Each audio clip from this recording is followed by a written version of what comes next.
Alrighty, so for our next area we're going to be working on for probing is the upper left posterior buccal. So since it's an upper maxillary, you can keep them in a supine position as opposed to semi-supine. So supine position, you can have them turn a little bit towards you, and then you have your probe. You're going to be telescoping it out this time because you're going to have to really reach back there. You're using indirect vision, and you're using your mirror to illuminate. You might have some direct vision, but mostly indirect. And you're going to be working along. I'll demonstrate a little bit closer.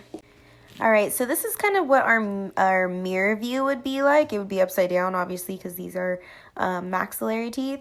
And again, I want to have my modified C, and I want to have my middle finger, and I want to have my fulcrum finger. But since these are posterior, I'm going to be telescoping out quite a bit. And so we're going to pretend I'm fulcruming on something. But again, same concept. You want to make sure that you're starting at an angled ice cream cone position, 20 degrees offset the tooth, and you're going to be walking along the epithelium. When you get to that median line angle, that's a good way to check. That's a good time to check your angle as you continue to move mesial. Lastly, we're going to be working on the lower right posterior buccal region. So I like this area because it's like easy to access. But your patient is going to be you're going to be sitting at 8 to 9, and your patient is going to be in a semi-supine because we're working on a mandibular area.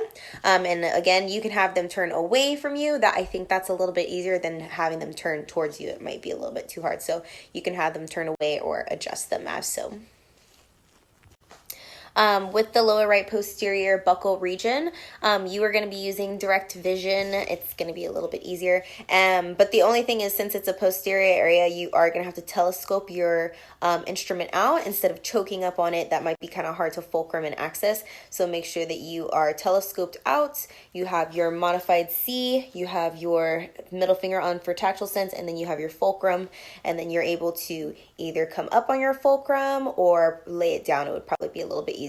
And again, bring your instrument up towards your finger more instead of laying it down. That might be a little bit easier. You can change that angle as you go along. All right, and to show you what the probing would look like, it's pretty straightforward because this is exactly what we would be seeing. We would just be retracting with our mirror, retracting the mirror with our cheek. So you have your modified C, you have your light grasp, but actually I'm going to telescope out. And then I would be fulcruming probably on one of these teeth a little bit further up. And then you want to start angled ice cream cone. You really want to make sure that that tip stays adapted to the tooth. You want to go into the sulcus and you want to walk along that sulcus, making sure that you are adapting the angle as you go. So I'm making sure I adapt the angle and I'm doing that ice cream cone shape. And then you get your 3 readings, one for distal, one for middle, and then one for mesial. Middle also buccal.